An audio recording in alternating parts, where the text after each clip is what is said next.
Welcome to Sermons in the Park, a ministry exploring biblical truth from the Word of God, focusing on the truths that help us in our daily walk with Christ in every aspect of our lives. Now, here is your Reverend, Jamie McCaskill. Hello, brothers and sisters, and welcome back to an all-new Sermons in the Park. As always, I am your Reverend Jamie McCaskill. Now, before we get started today, I want to make sure to mention to you that over on the podcast, we have a lot going on, okay? Like right now, we're doing the, this Friday, I will be doing an interview with Archbishop Ronald Enright. He is a Catholic priest, and he has over 40 years of experience, okay? He's been involved in exorcism, the ministry of exorcism, actually, and he was trained by many different exorcists over the years. They were his mentors, and they were also former bishops.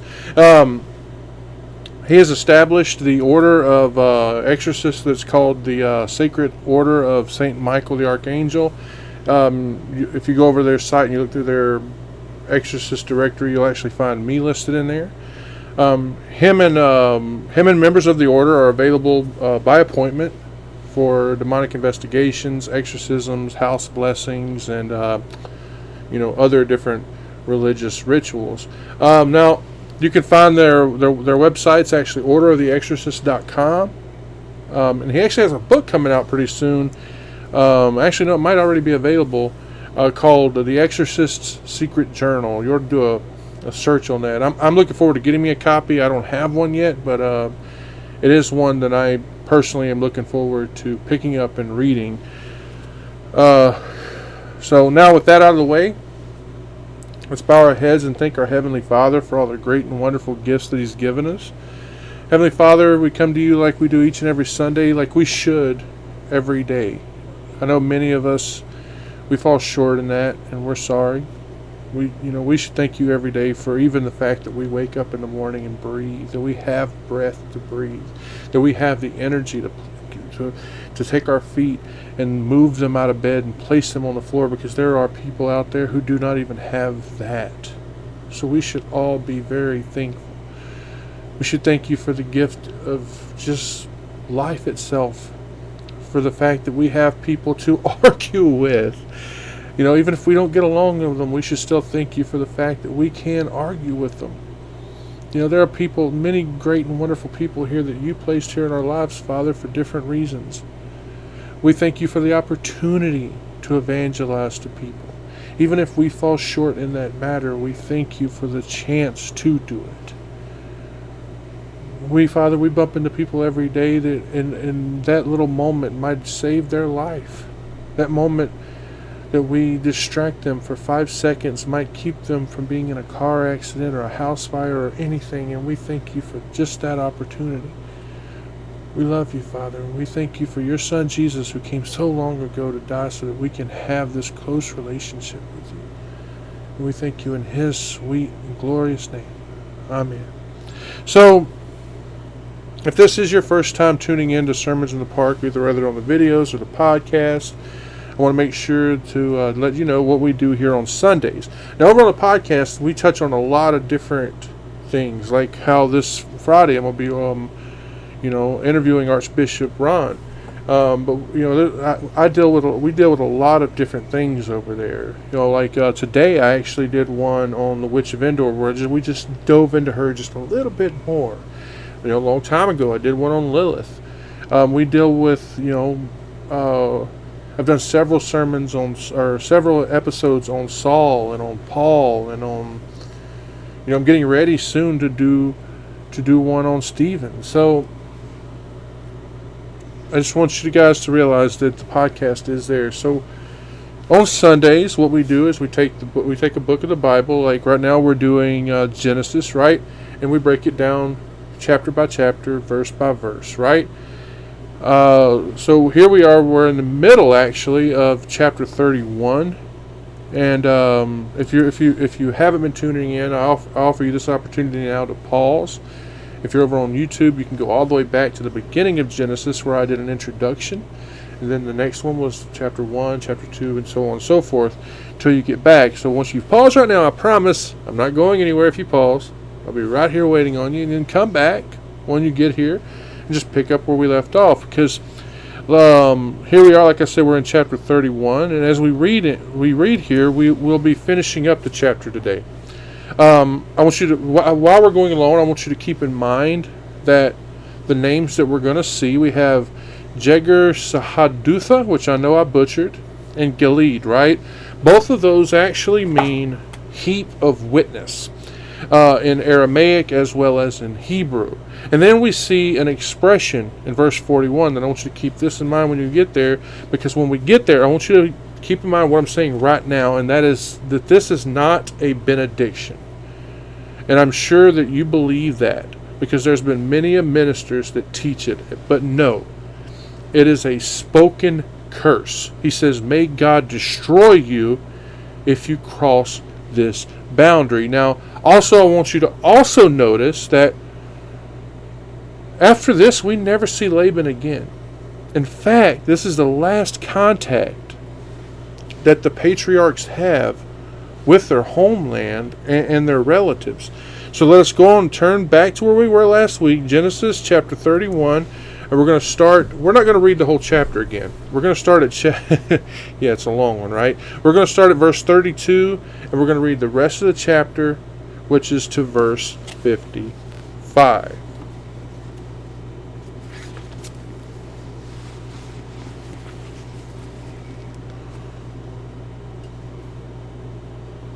Genesis chapter 31, verse 32 is where we're starting. With whomsoever thou findest thy gods, let him not live. Before our brethren discern thou what is thine with me, and take it to thee, for Jacob knew not that Rachel had stolen them. And Laban went to Jacob's tent. I'm sorry, I got to put this light back on. It's going to cast a little bit of light here, but I can't see too well. There. And Laban went into Jacob's tent, and into Leah's tent, and into the two maidservants' tents, but he found them not. Then went he out of Leah's tent, and entered into Rachel's tent. Now Rachel had taken the images, and put them in the camel's furniture, and sat upon them. And Laban searched all the tent, but found them not. And she said unto her father, let it not displease my lord, that I cannot rise before thee, for the custom of women is upon me. And he searched, but found not the images. And Jacob was wroth, and chode with Laban. And Jacob answered and said to Laban, what is my trespass? What is my sin, that thou hast so hotly pursued after me? Whereas thou hast searched all my stuff, what hast thou found of all thy household stuff? Set it here before my brethren, and my brethren, that they may judge betwixt us both. This 20 years have I been with thee. Thy ewes, thy she-goats have not cast their young, and the rams and thy flocks have I not eaten. That which was torn of beast I brought not unto thee. I bear the loss of it. Of my hand didst thou require it, whether stolen by day or stolen by night. Thus I was in the days of drought consumed me. Thus I was in the day the drought consumed me, and the frost by night, and my sleep departed from mine eyes. Thus have I taken 20 years in thy house.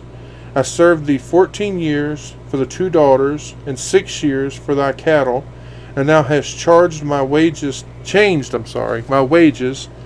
10 times. Except the God of my father, the God of Abraham, and the fear of Isaac, has been with me. Surely thou hadst sent me away now empty.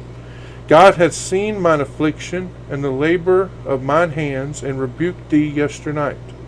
And Laban answered and said unto Jacob, These daughters are my daughters, these children are my children, and these cattle are my cattle.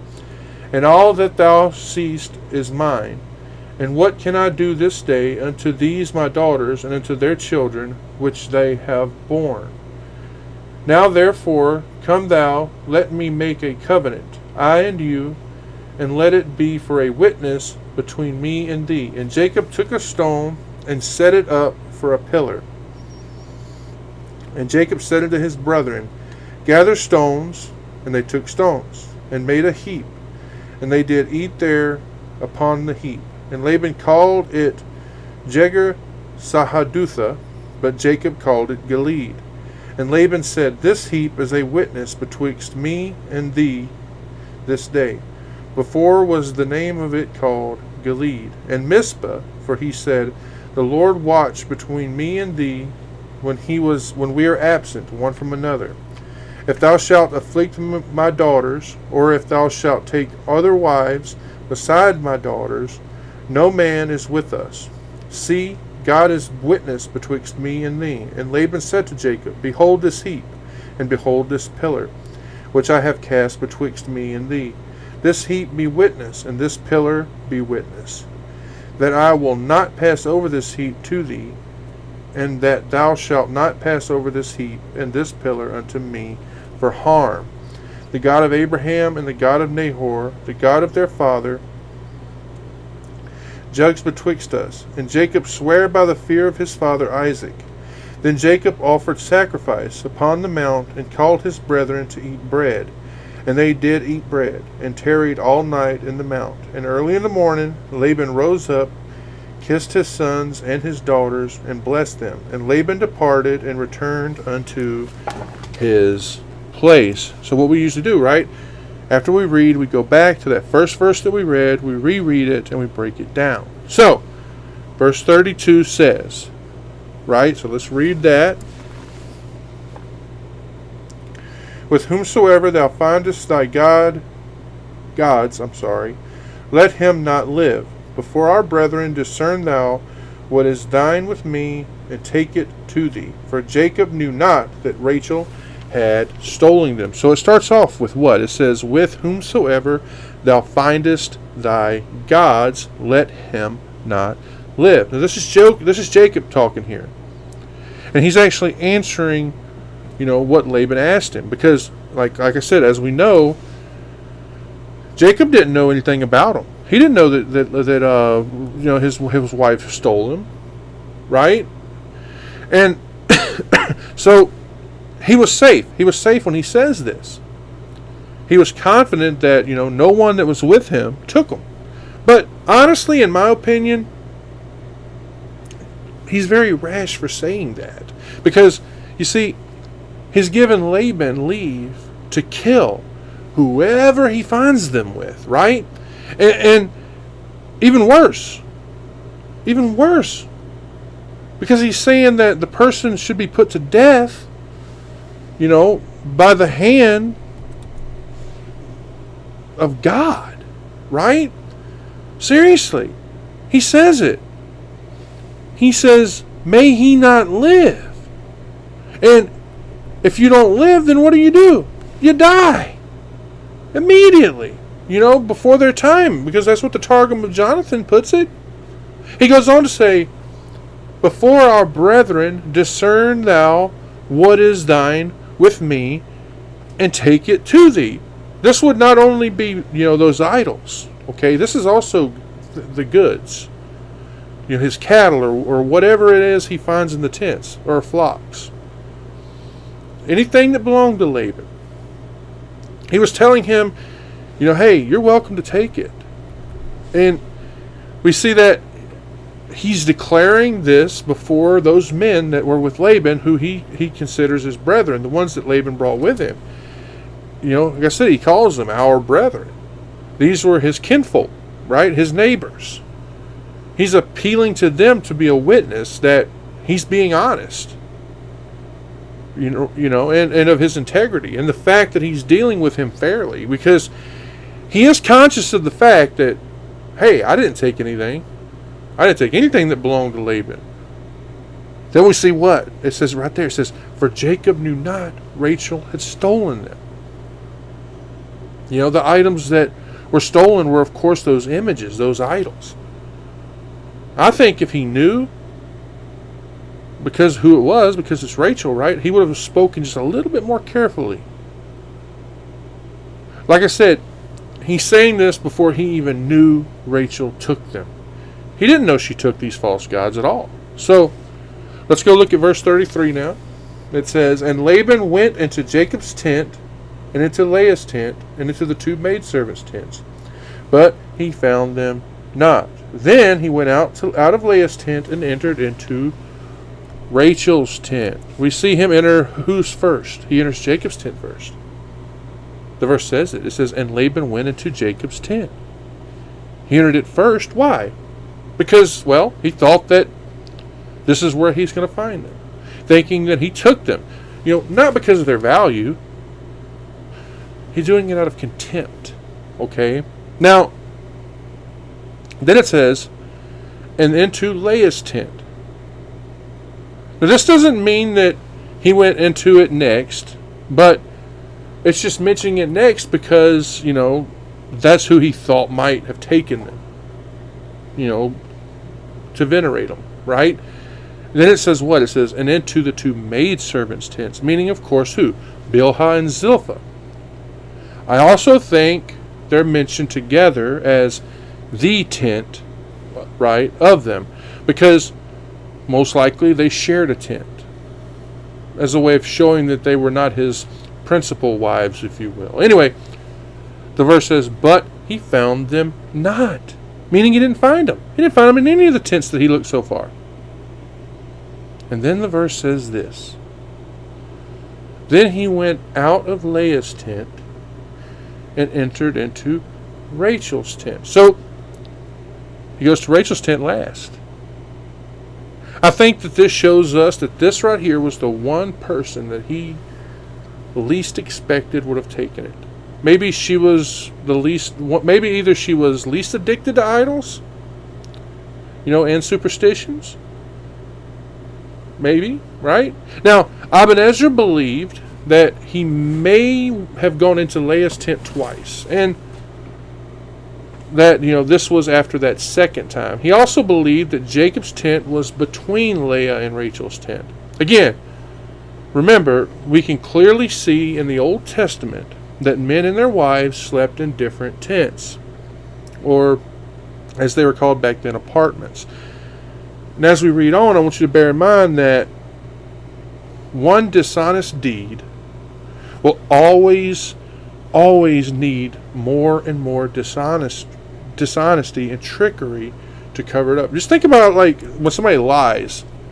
They're going to lie, but then they got to cover that up. So somebody else might come and go, hey, I heard that this happened. Well, you're not going to be honest with that person, because then they might go tell the person you lied to the first time. So one always needs more. You got to cover it up and cover it up and cover it up. One lie after the other. One sin after the other. Now let's go into verse 34. Now Rachel had taken the image and put them in the camel's furniture and sat upon them. And Laban searched all the tent, but found them not. It starts off with what? Now Rachel had taken the images. So what happened was, she heard Laban talking. She knew he was there looking for him. She heard Jacob, you know, give him permission to search, and that, you know, that he was allowed to kill whoever took them. So she went and she took them from wherever they were hidden, wherever she already, you know, even she had them, wherever she had them put away. The verse says, and put them into the camel's furniture. Now this seems odd to you or me today, but what it means is the furniture that she would have rode on, right? You've seen in movies where they have like that big chair up on top of the camel. So it seems that this was actually in her tent. You know, now some actually believe that it was a saddle, but this seems to say that it was the saddle cloth, or even, like I said, the housing of some kind, because it says that she put them in it, right? So she must have wrapped it up in something, or she put it, you know, under a cloth. The verse then says something. It says that she sat upon them. Meaning the images. And this shows us that she didn't respect them at all. Or, because if she had, she wouldn't have done this, right? We see Laban searched her tent.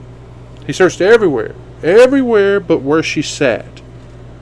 And then in the next verse we see something. Read on with me, verse 35. And she said to her father, let it not displease my lord, that I cannot rise up before thee, for the custom of women is upon me. And he searched, but found not the images. Do you see that? It says, and she said to her father. So Laban walks into her tent, right? And she must have been sitting there, and he was searching the whole tent. The verse then says, let it not displease my lord, that I cannot rise up before thee. So look at how she addresses him. She addresses him with respect, with honor. She calls him her Lord. Why? Well, he's her father.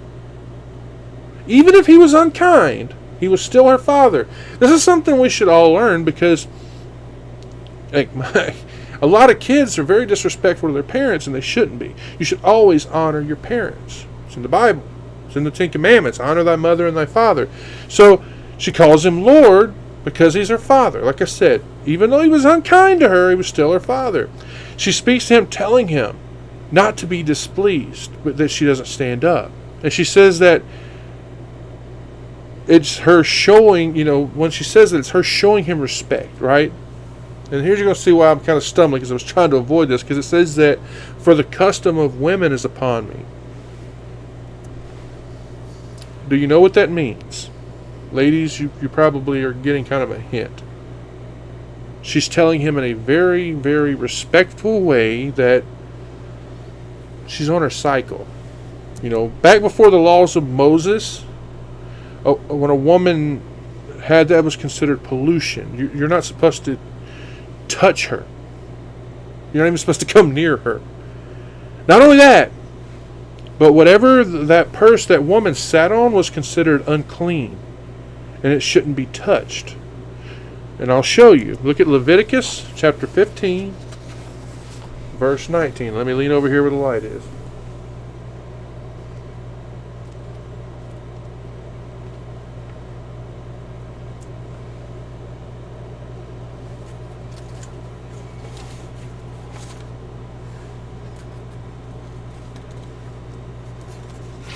Leviticus chapter 15, verse 19.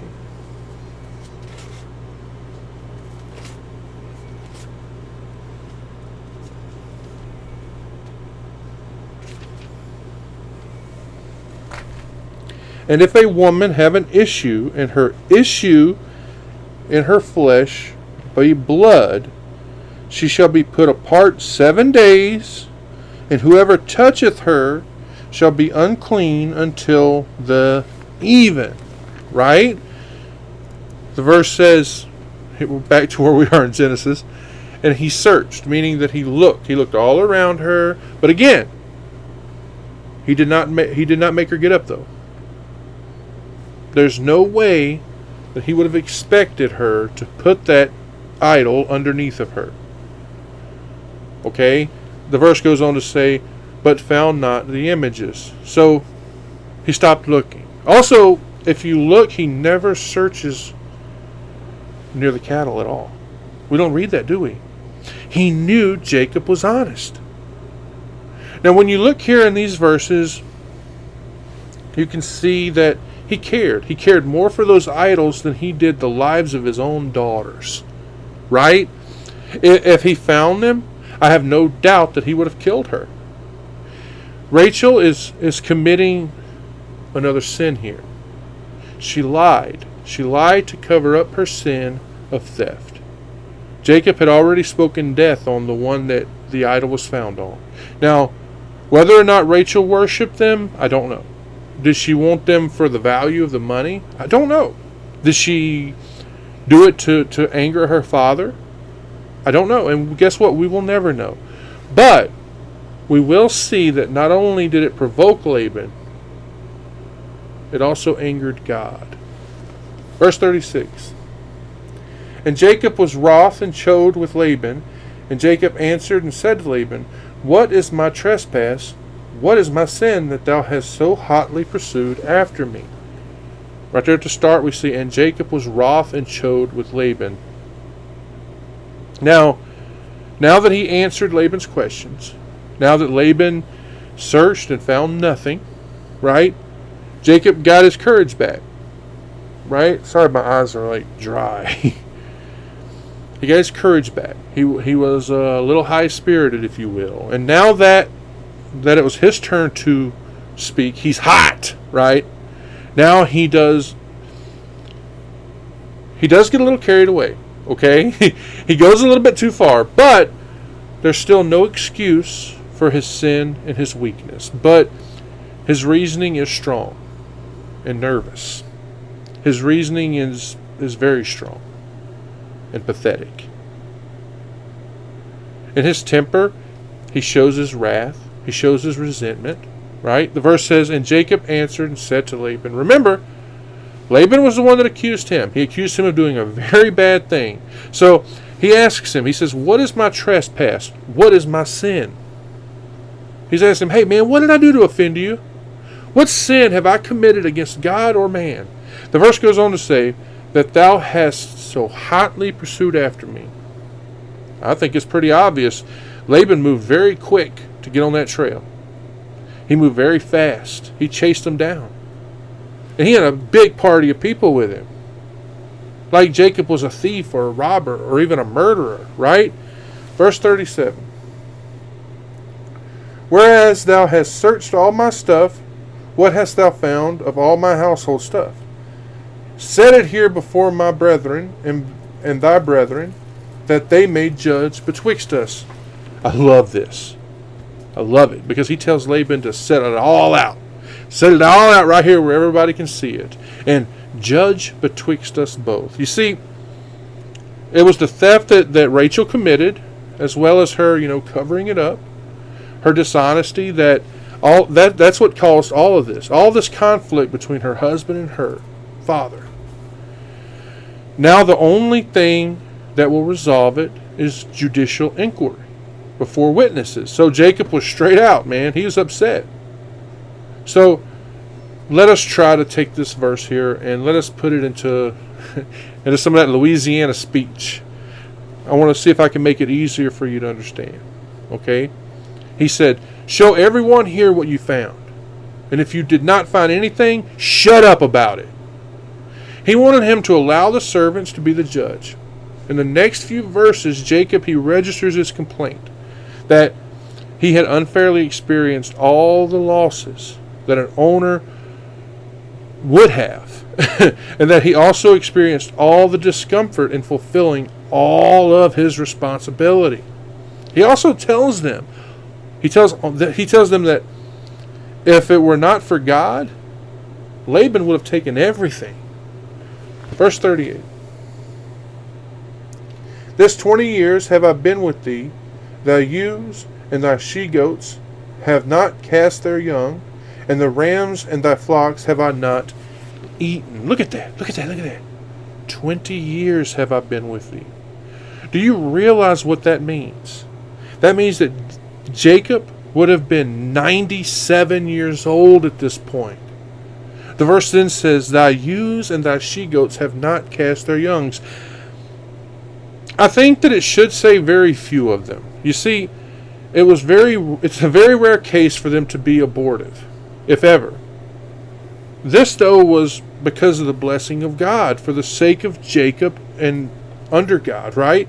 For them to go to Jacob, for him to care for, and his diligence in watching and keeping his flocks and taking care of them, right? And then it says, and the rams of the flocks have I not eaten. This tells us that he'd been content with the meaner foods, things like lentil soups, pottages, things like that.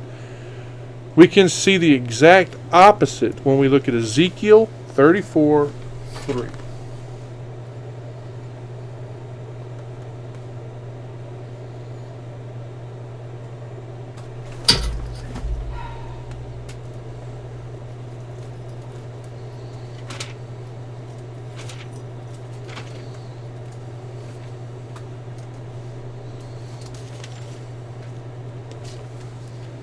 Ye eat the fat, and ye clothe you with it. Wool. Sorry. Ye eat the fat, and ye clothe you with the wool. Ye kill them with Sorry, I'm having so much trouble reading this. Ye eat the fat, and ye clothe you with the wool. Ye kill them that are fed, but ye feed not the flock. Okay? So, next verse is verse 39. That which was torn of beasts I brought not unto thee. I bear the loss of it. Of my hand didst thou require it, whether stolen by day or stolen by night. Right? What we see here is Jacob telling Laban that he was blessed. You see, his flocks, they had increased. Why had they increased? Jacob is telling him, because Jacob did what was expected of him. Or even more. Right? Laban got more than he expected out of any worker. But Jacob, as I said, he had taken all the losses. All the losses on his herd that were destroyed by wild animals. Jacob never killed any of Laban's flock. He had never eaten any of them. Laban here, he had no reason to complain whatsoever. Right? Verse 40 now. Thus I was in the days of the drought consumed. I always have trouble with this verse, I'm sorry. Even when I'm reading it in my private time, I always have trouble with this verse.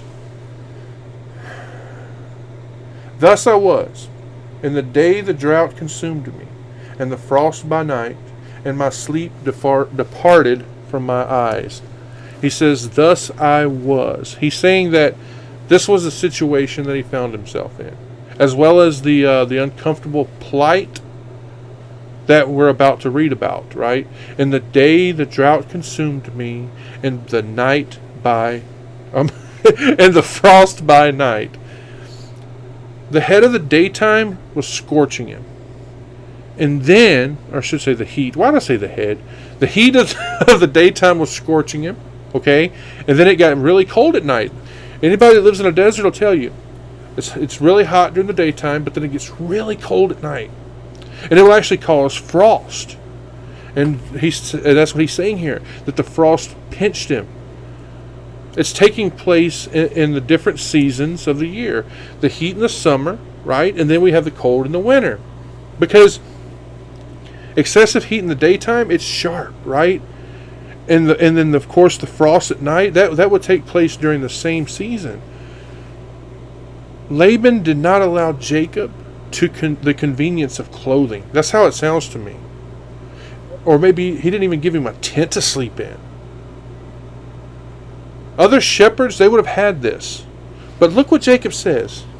He says, and my sleep departed from my eyes. This was because he was staying awake. He was watching the flocks all night long. That can sometimes be very necessary. Take a look. Luke chapter 2, verse 8.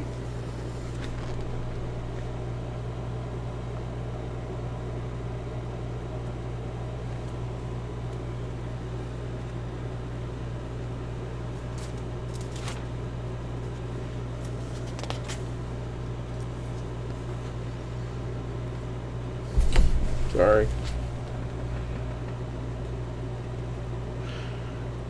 And there were in the same country shepherds abiding in the field, keeping watch over the flocks by night. He's telling Laban, hey man, I'm keeping the flocks day and nighttime, no matter the weather. I'm pushing my own body to do this for you. Verse 41.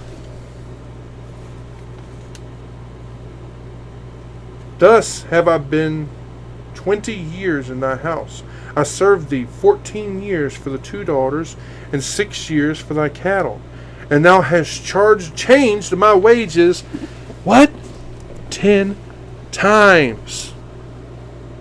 10 times. We talked about that last week, right? He starts off by telling him what? He says, thus have I been 20 years in thy house. He's been living with Laban and putting up with all that garbage, right? All these things that he's naming off, all these inconveniences, all these hardships. And he says, I served thee 14 years for thy 2 daughters. He served him 7 years for Rachel. And instead of Rachel, what did he give him? He gave him Leah, right? Laban was sneaky.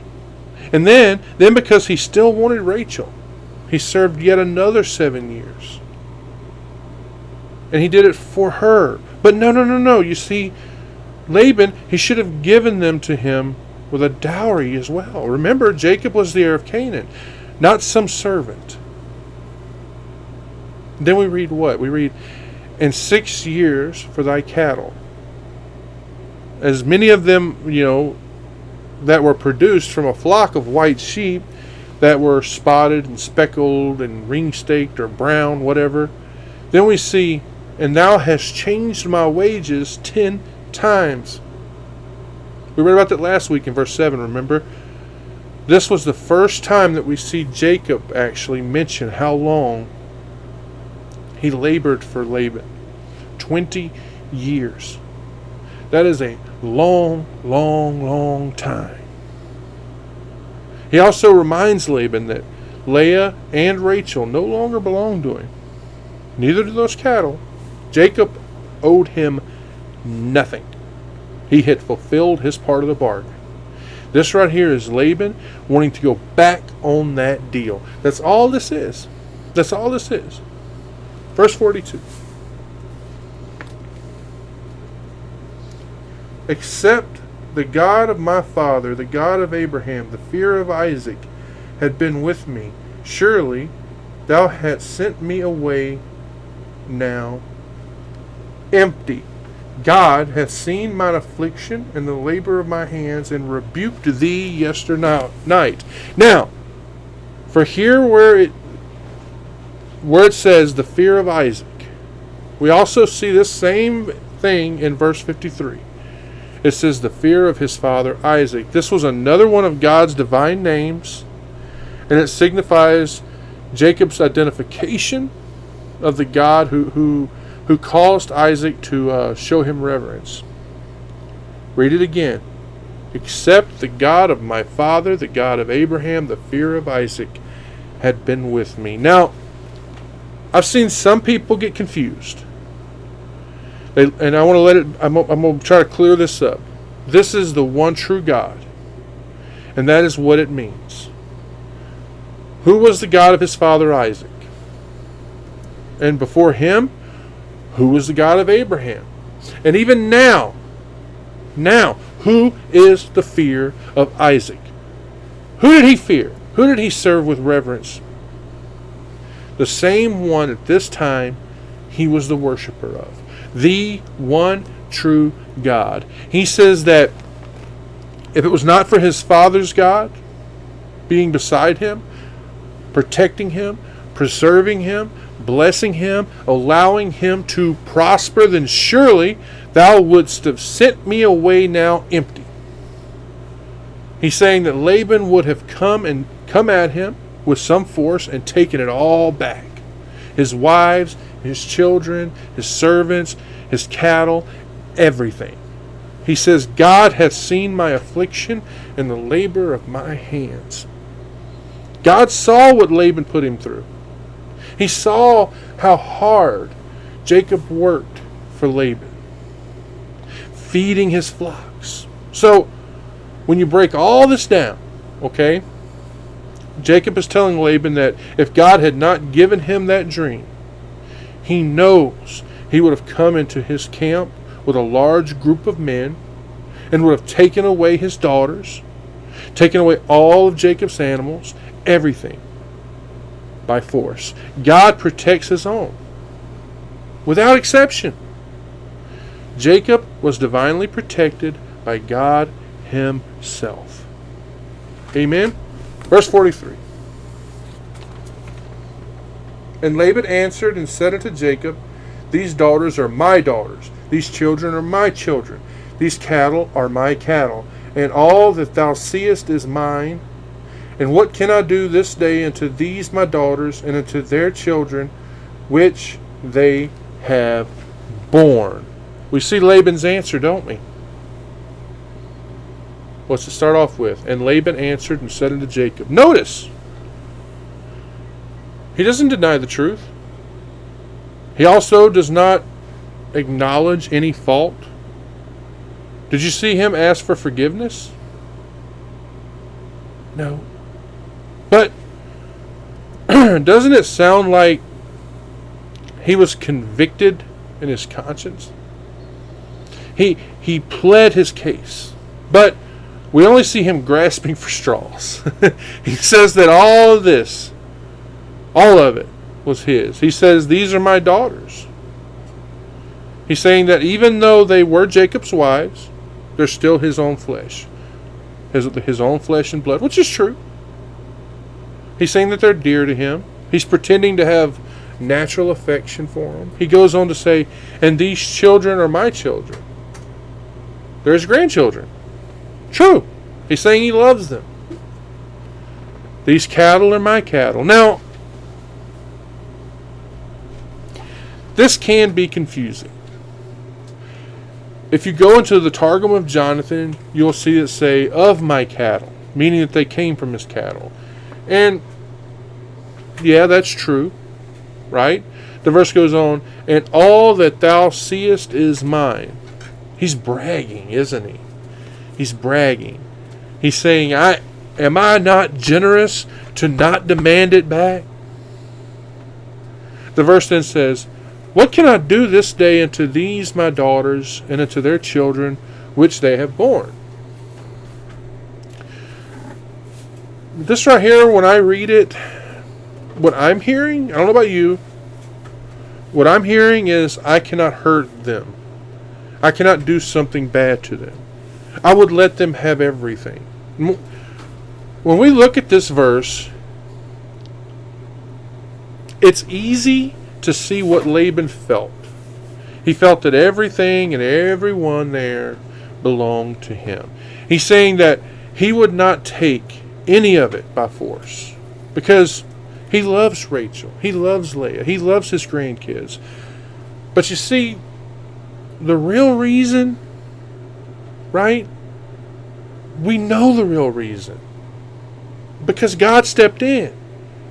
Laban is afraid of the one true God. That's the only reason he wouldn't take it by force. Verse 44. Now therefore come thou, let us make a covenant, I and thou, and let it be for a witness between me and thee. Let us make a covenant, he says. Even though Laban's views everything that Jacob had as his own. I mean, Jacob arrived 20 years ago with nothing, right? He had nothing. Even though he viewed it that way, we know that the matter is, it's on Jacob's side here. Laban, he left with nothing. We see a treaty struck here that was, and this was actually very customary. We read later that they make a covenant, not to hurt each other. They do it with piles of stones, and these heaps were a testament to the treaty, right? And the place. They consecrate meals, they eat, and they make oaths in the name of their God, and agreement was sanctioned properly, and it concluded. Then they parted, and yeah, I'm having trouble with this, but I already said this, but it bears repeating. We never hear about Abraham's family going back there. So all contact just must have ended. As we read here, Laban, he decided that he wanted peace. He wanted peace between him and Jacob. He knew that, if Jacob mounted an army and came against him, that he would be destroyed, right? Because he knew God was with Jacob. He knew that there was no match for God. So that's what we're seeing here. He's asking for a treaty with Jacob. Verse 45. And Jacob took a stone and set it for a pillar. Jacob, he took a stone and set it for a pillar. By doing this, after the last verse, this shows us that Jacob was ready to agree to it. He took a very large stone, one that was probably already there, and he stood it up on one end, making it, a standing monument. And it stood as a memorial of their agreement. Verse 46. And Jacob said unto his brethren, Gather stones. And they took stones and made a heap, and they did eat there upon the heap. It says, And Jacob said unto his brethren, Gather stones. Now, I want to clear up the air. These are not his sons. The Targum of Jonathan and Jarkey both tell us that these would not have been called brethren. He would not have called his sons brethren. And besides, it just wouldn't fit. They were too young. There was no way they could have done this. They could not have gathered large stones that would have held this thing up. These would have been his servants, okay? The ones that he hired to keep his sheep. He probably considered them brethren because, let's remember, he worked as a shepherd himself. He would have been able to command them. It only made sense that he used that, okay? Unless you want to believe that maybe these are the men that Laban brought with him. And since Jacob also worked for Laban, he would have also called these men his brethren, right? And if you believe that, then this was not an authoritative statement. It was a request, which they complied with. Okay? The verse goes on to say, And they took stones and made a heap. Meaning they went, they gathered these stones, and they laid them in an orderly way so that they would make a heap, or a pile, if you will. The verse then says, And they did eat there upon the heap. They used it like a table. They set their food on it, and they ate off of it. Okay? What? I mean, it could be that they ate there beside it, right? I mean, it was not unusual for people to eat as they made their covenant. This is not unusual. They eating and drinking together. This always been a token of friendship, of goodwill. Did you know that the Chinese people call a friendship that is firm and stable and unending, they call it a stony friendship? Did you know that? I mean, anyway, is it possible that it came from this custom? A custom or one similar? Of course, we may never know. Anyway, they built this monument, and it reminded them of this treaty. And then they broke bread together to seal the friendship. Then, in the next few verses, we see those words that I mentioned. I told you don't forget. Jegar Sahudatha. I know I'm butchering it. I'm going to butcher it every time I say it. Gilead. And then we also see another one. Mizpah. Both of those first two words are the same thing. It's just different languages. Aramaic and Hebrew.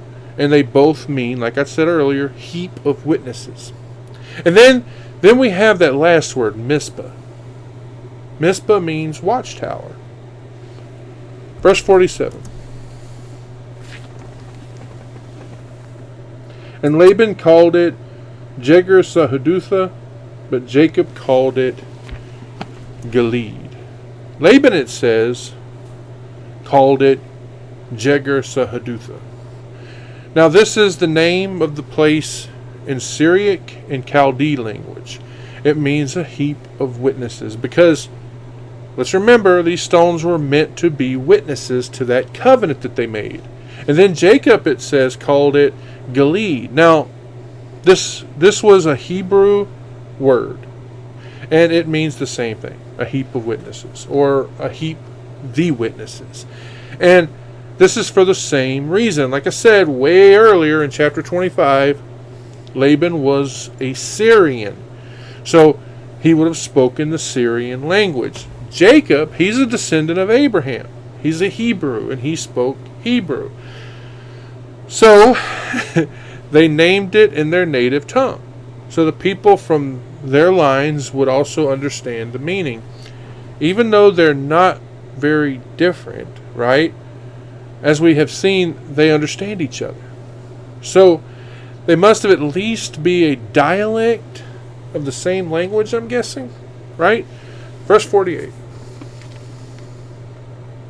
And Laban said, This heap is a witness between me and thee this day.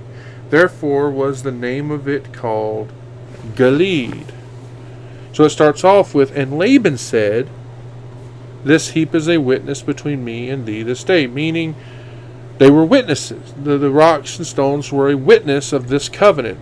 The one that they're about to make. But, they also would be a witness against them if they broke that covenant. The verse says, Therefore was the name of it called Gilead, this being the name that Jacob gave it. Verse 49. And Mizpah, for he said, The Lord watch between me and thee when we are absent one from another. Again, this is a Hebrew word. I don't know if y'all know or remember this, but when Jennifer was in that rehab center after her coma, I wore a little thing on a bracelet. You probably saw it. It was a half of a coin. It was called a Mizpah coin. I got that online. I wore one. She wore the other one. Anyway, a Mizpah is symbolic. It's a watch or a watchtower. As we read on, this seems to be given by Laban, who could speak Hebrew. He could speak Hebrew and Syriac, or Chaldee. The verse says, For he said, The Lord watch between me and thee when we are absent one from another, or even hid one from another. Meaning, when they're apart, when they couldn't see each other, or what they agreed to do or not to do with their present covenant. This is him just saying that the Lord sees all, the Lord knows all. He's saying that God would watch over between both of them and their actions, and would give them, what they deserved by their actions, if they broke the covenant or they kept the covenant. Right? Verse 50. If thou shalt afflict my daughters, or if thou shalt take other wives beside my daughters, no man is with us. See, God is witness betwixt me and thee. I love this verse. I love it. Just look at that right there. It says, If thou shalt afflict my daughters. No distinction is made there. Both their bodies or their minds, meaning not to hit them or not to speak ill words to them.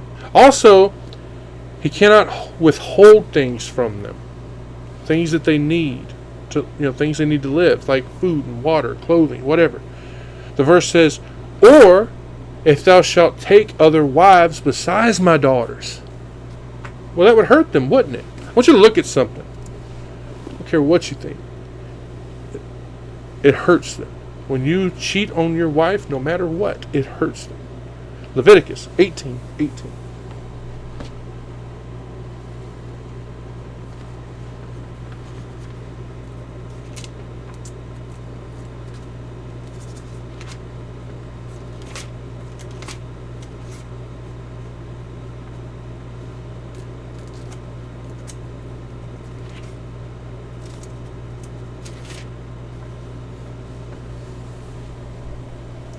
Neither shalt thou take a wife to her sister to vex her, to uncover her nakedness, besides the other in her life. Let me read that again. I messed it up. Neither shalt thou take a wife to her sister to vex her, to uncover her nakedness, beside the other in her lifetime. Even though we know about Jacob's current polygamy, that was caused by Laban. He didn't want him to go any further, right? For his daughter's sake. Because that is who he's currently seeking kindness and affection for. Even though he had not shown them any of that before. Isn't it a little off that he's speaking more religiously here? Anyway, Pay attention to what he says here. He says, no man is with us. Remember, Laban brought people with him. He brought his brethren with him. They're there. So this is not meaning that there's no men there. And unlike I read how some say that he meant that there were no men there that are fit to be witnesses, because like I said, these are his kinsmen. And we know that Jacob appealed to them. He asked them to be the judge back in verse 33. I think he's speaking of the future here. He's saying, even though there's no man with us, meaning that even though no one would be there to see what they're doing, right? No one there to report them. He says, God is witness betwixt me and thee. You see, God is He's omniscient. He's omnipotent. God sees all. And God deals with us the way He sees fit. He's saying God would be the witness. Because of that, they should behave like they should, to the terms of the covenant. Right? Verse 51. And Laban said to Jacob, behold this heap, and behold this pillar, which I have cast betwixt me and thee. He has a lot to say this time, doesn't he? The verse says, and Laban said to Jacob. So he's just continuing to speak. He's just going on and on and on. And we see what he says. It says, behold this heap, and behold this pillar, which I have cast betwixt me and thee. He's speaking of that heap of stones that we just were talking about. The ones that have been gathered and laid together.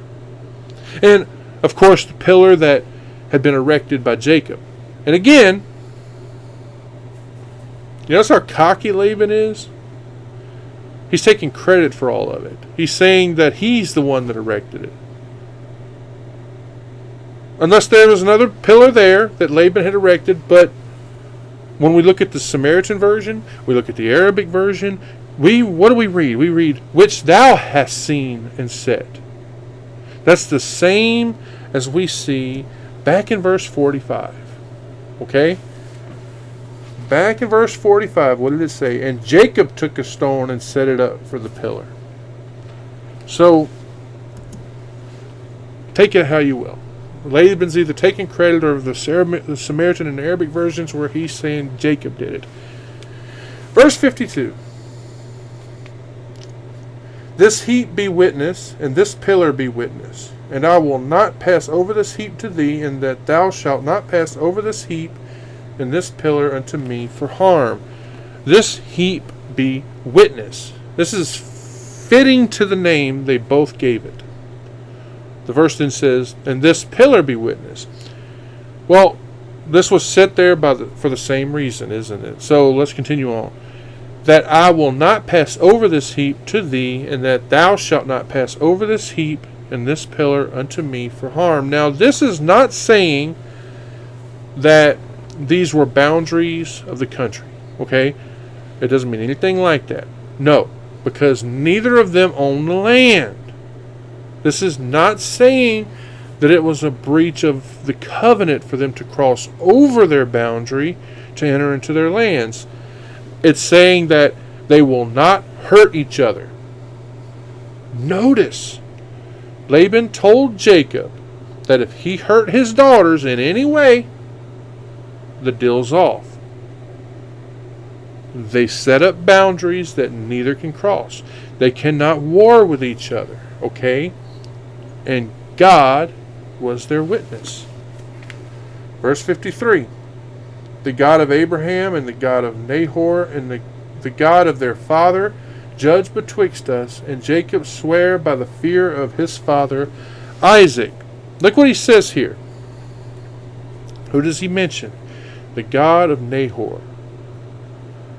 Laban is probably reconciling or integrating, if you will, two different beliefs.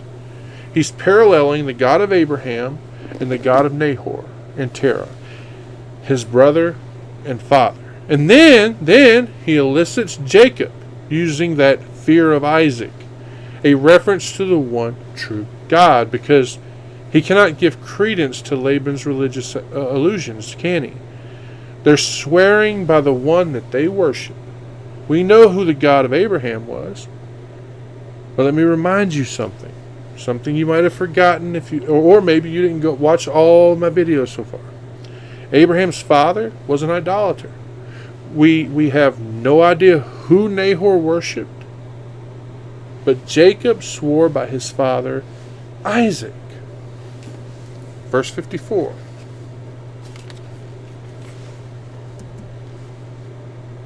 Then Jacob offered sacrifice upon the mount, and called his brethren to eat bread, and they did eat bread, and tarried all night in the mount.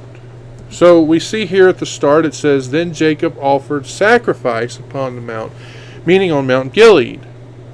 And this was not a religious sacrifice, though, okay? It was, if it was, he could not join in with Laban, okay? He couldn't even admit him to participate in it. No, this was a civil sacrifice. So he either slaughtered an animal or he made one. Jarkey says that he killed cattle for a feast because, they usually had a feast when they make a covenant, okay? I want you to take a look with me at Genesis chapter 26, and we're going to look at verse 30.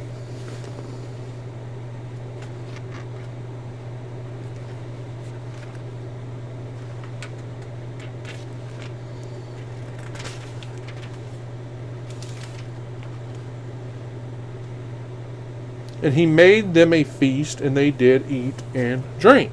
Okay? It makes sense. Because what do we see next? And called his brethren to eat bread. This was, of course, the men that had came with Laban. And also with Jacob. So he invited them all to eat in a feast. And by bread, that does not mean bread. A lot of people, when they see certain words in the Bible, just like how earlier in Genesis we saw meat, and that was just meaning food, we see bread here. Well, bread, that means all sorts of food. We often see all sorts of food called bread. Give us this day our daily bread, right? The verse then says, and they did eat bread, and tarried all night in the mountain. This tells us that after all this took place, it took all day. That they feasted together at night when the covenant was made, and then they stayed there. They stayed there that night. Jacob, of course, he gave thanks to God for protecting him during all of this. And what about you?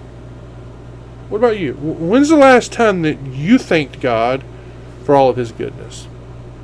We should do this every day, all day and night. Okay? This is not something we should wait till Sunday to do. This isn't something you should, even wait till the end of the day.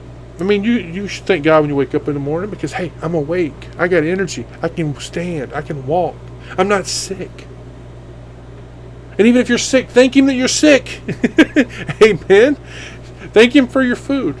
You should thank God all day, and you should do it every day. You should thank him in the morning. You should thank him at night. You should thank him in the daytime. It doesn't matter when it is. The line, if you're working on an assembly line like I do, when the line stops, hey, thank you, Jesus. Mean it. Thank him. Anyway, let's moving on. Verse 55, this is the last verse of the day.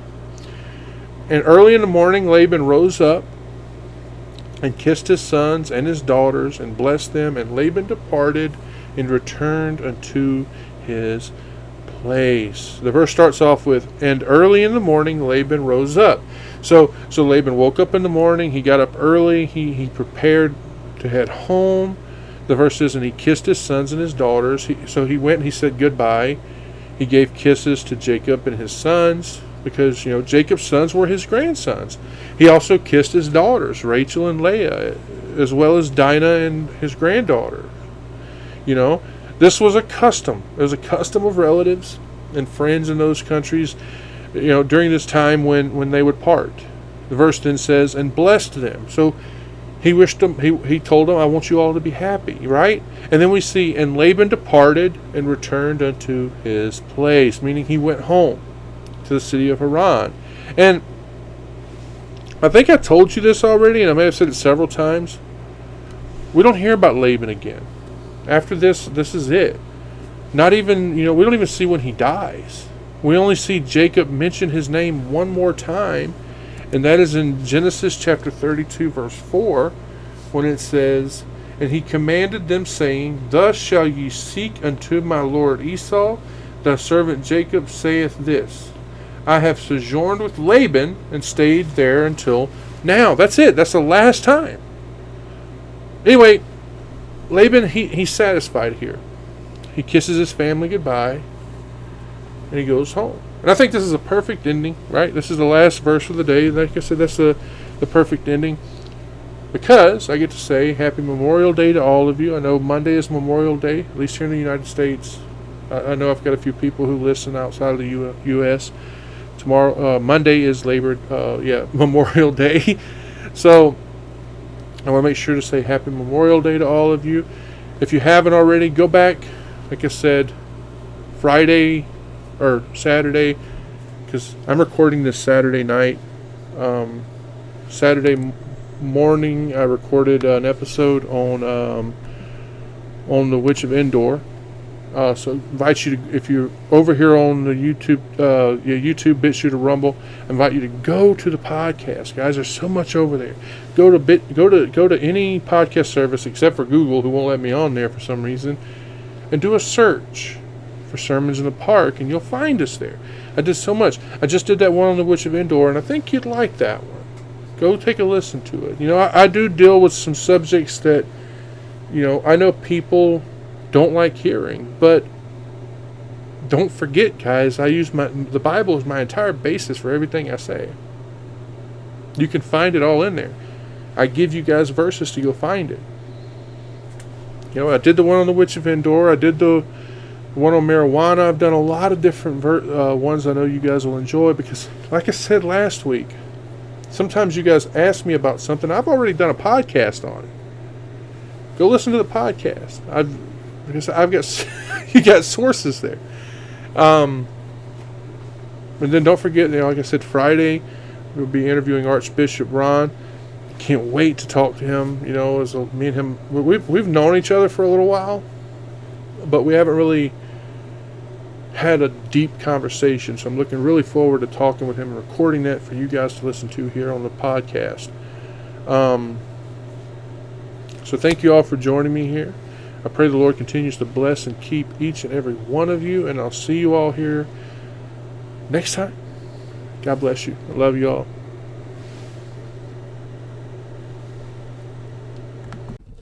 You have been listening to Sermons in the Park with Reverend Jamie McCaskill. Be sure to follow us on YouTube, BitChute, and Rumble. And as always, thank you for listening.